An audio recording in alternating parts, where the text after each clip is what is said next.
Good morning and welcome back to the Done Deal Show. Deadline day is approaching. Big movement this morning in the window. We're delving into it all with you right now. A massive exclusive from Fabrizio Romano. We are looking at a huge potential twist in the chase for Johan Wissa. Mark Guehi to Liverpool as well. A bid was submitted. Crystal Palace have responded, and the asking price is not much higher than the flat fee that has already been made. And when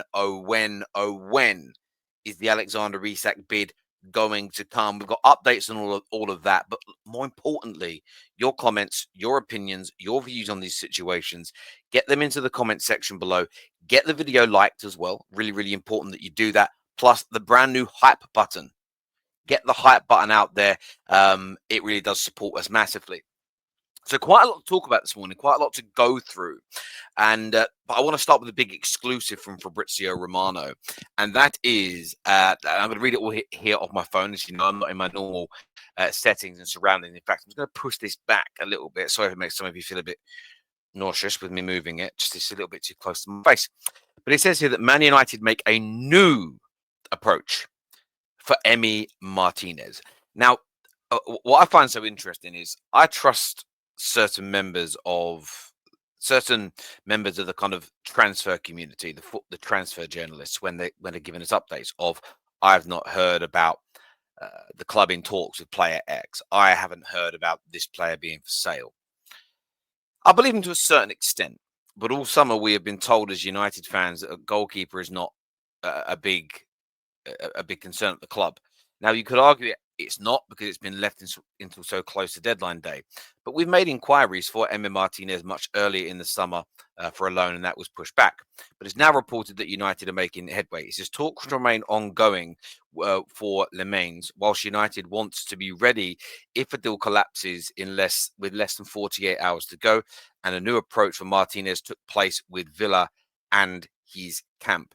So the positive news here for Manchester United fans, it looks very much as though we are going to sign a goalkeeper or make every attempt to sign a goalkeeper.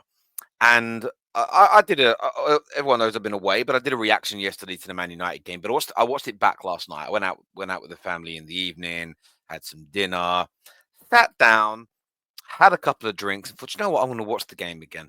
Now I can watch it without anxiety and without nerves, as I do when I watch rivals play.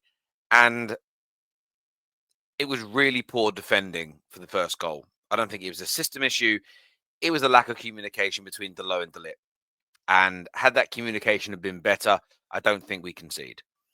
The second goal, I think Casemiro goes asleep in his zone and doesn't get to the player for the near post flick on.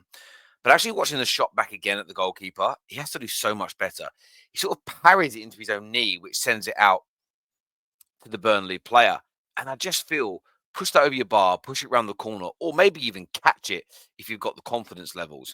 I wouldn't put it in the same category as the mistakes Onana made against Grimsby. I wouldn't put it in the same mistakes as Bayender made against Fulham and against Arsenal.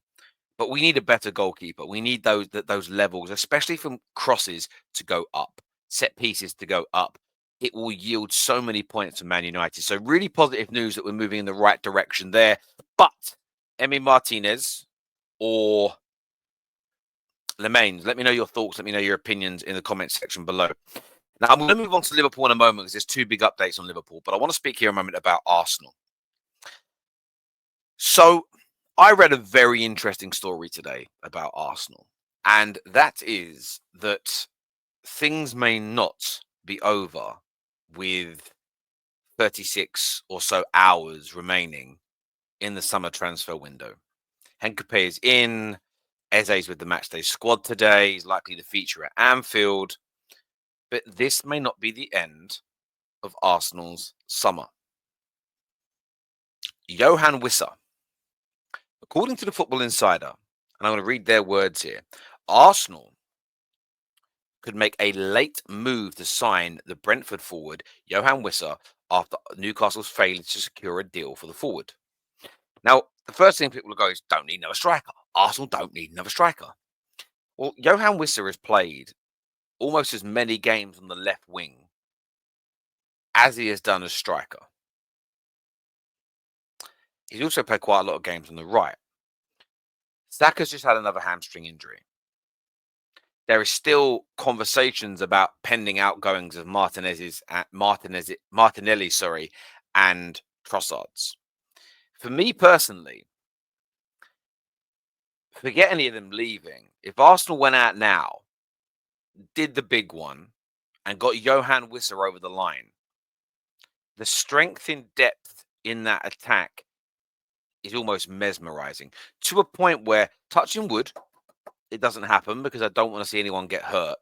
But if Saka's hamstring completely went again and he missed 4 or 5 months, I don't think you're going to miss him in the aggregate. You're always going to miss a player with the quality, the panache, the presence, the consistency of a peak Bukayo Saka. He is that good. He's that amazing. He's that fantastic. But if you've got Wissers and Noni Maduekes and Trossards and Martinellis, Gyökeres's, Eze's, I'm not even mentioning Kai Havertz and the others, Gabriel Jesus to come back. You're in a position where you shouldn't miss him. You're in a position where there is more than enough firepower, goals, output to cover that loss. Arsenal didn't have it last year. They got 1 or 2 injuries up top. It was panic stations.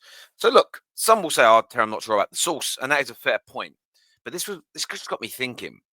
One, it would stop Newcastle strengthening, which I think is important for teams like Arsenal to stop happening, because the better Newcastle get, the better they do in the league, the more Champions League positions that times are in the Champions League, the more money they generate, the better sponsorships they get, the growth comes. So it weakens their position, but it strengthens you massively. And the one thing it also does do is it really does stop a team like Brentford, who I felt that they looked okay this season, but I think they're really going to miss him. If they lose him in the dying hours of this window, they'll be in trouble. But I wanted to get your thoughts on it because I thought it was a real interesting one. Um, and if there is an exit of a Martinelli or a Trossard, which I still think I keep seeing reports of, then it can make a lot of sense because he's not just a number 9, very comfortable on the left, very comfortable on the right, and maybe a player like Wissa with his versatility, speed, and his power is needed at this stage for Arsenal. But let me know. Hit the like and the share button for us on that one.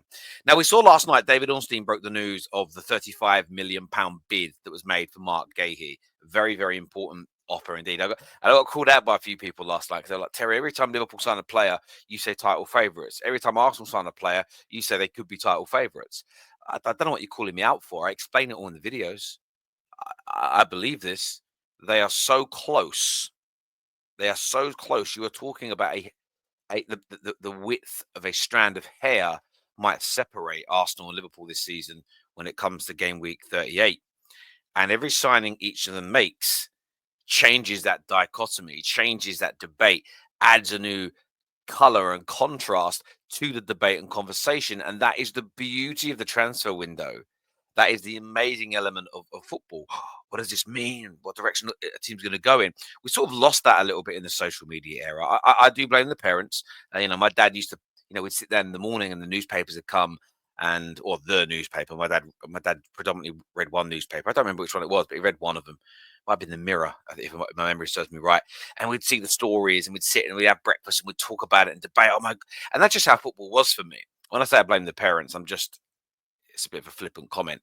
That's just how I grew up around football, and everybody at school spoke like that. And it was just inside and outside my family. So I do it now. It's kind of what I've based the channel on.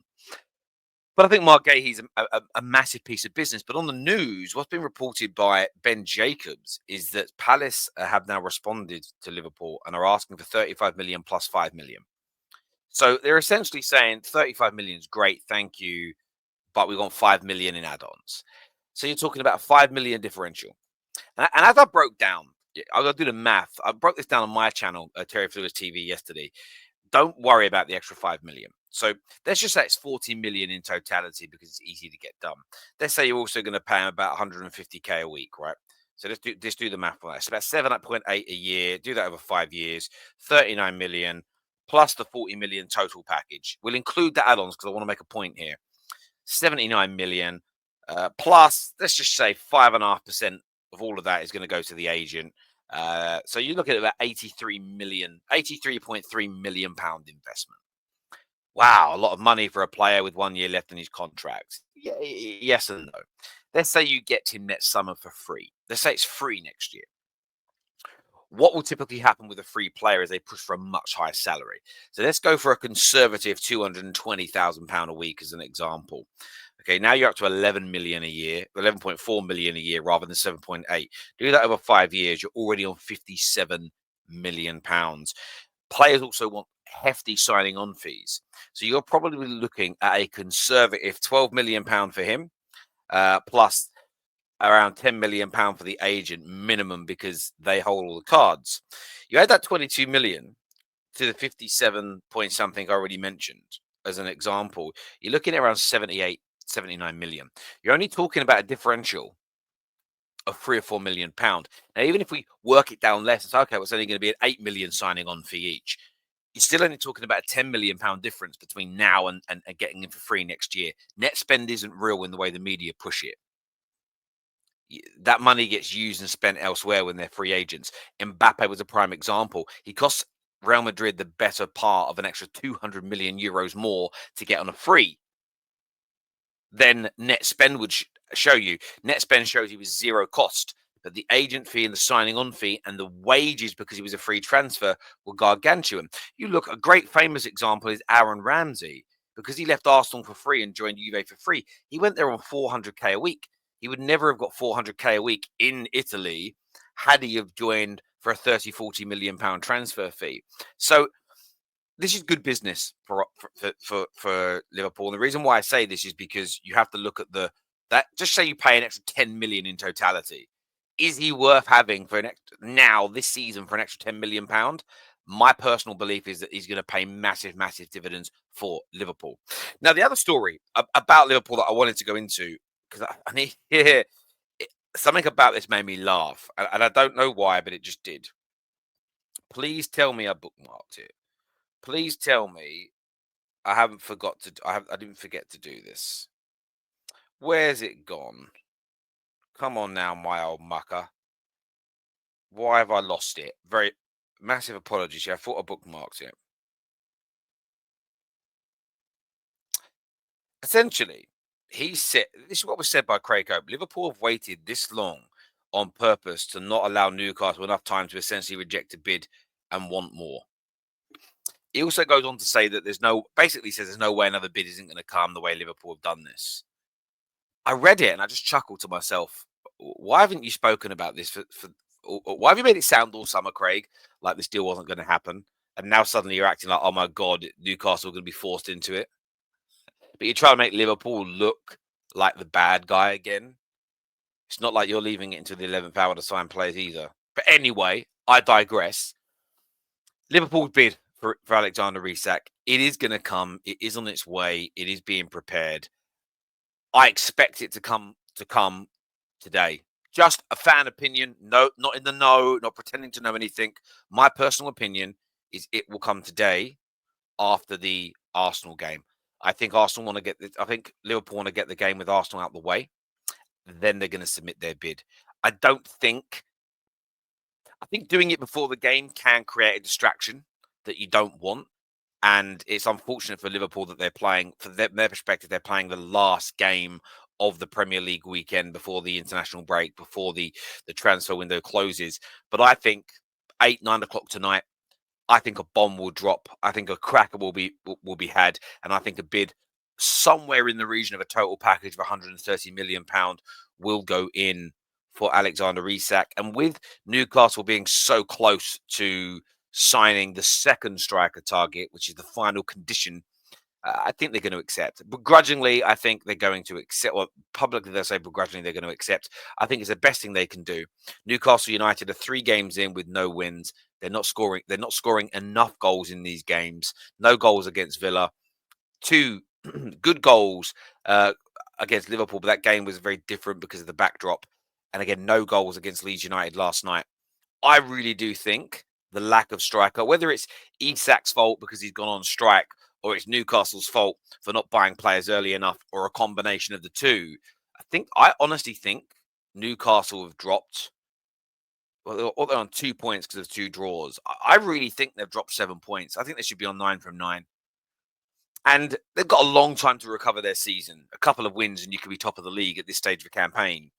But will that 7 point drop in the first 3 games, how much is that going to bite Newcastle in the backside come the business end of the season?